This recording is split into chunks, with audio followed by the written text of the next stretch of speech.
Well, I had a clock come back, and I hadn't realized how much the boards have changed over the years.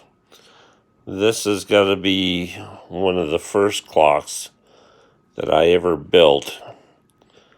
And for you who have the question about the Nixie tubes, how well they last, well, this clock has got to be at least 3 years old.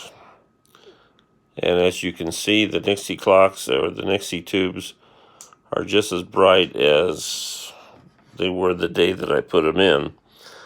This was one of my phases I was going through of using old 1900 telephone boxes and then putting gears and so forth on them to make them more steampunky, if that's a word.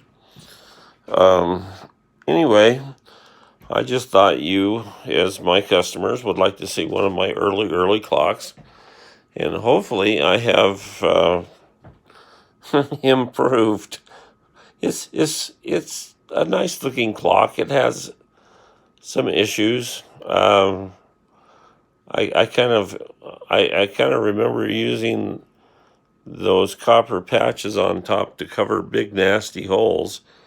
But it does kind of add something. I don't know. It's kind of unique.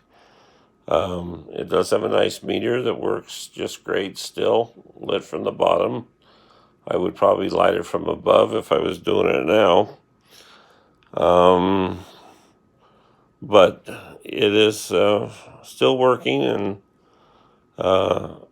it's kind of funny. The problem came up. The customer was having problems with it, but I think he was trying to program it using the instructions for a more modern board.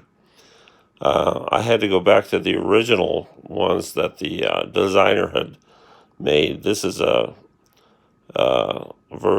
45 version, which is where they started, was at 45. So I had to go to the archives and find the instructions because I couldn't set it, let alone the poor customer. So, but we got it all figured out now, and it's working right along, and it'll soon be back in the mail for him. So it's nice to have customers that turn to you in a nice way. This gentleman returned this to me. He's very nice, and I fixed what I could fix, put new batteries in it, and I'm going to give him a new power supply. And it's just a joy working for people who are nice. So this is one of the first of our family. This could be considered a grandfather in our little family. In fact, at 11 o'clock, I'm going to wait and let you watch. It still turns off when it's supposed to. At least I hope it does in another 2 seconds. Yeah, how about that? So anyway, thank you for your time, and me rambling down. I forgot the word. It's because it's midnight here and I'm supposed to be in bed. Anyway, you have a nice evening.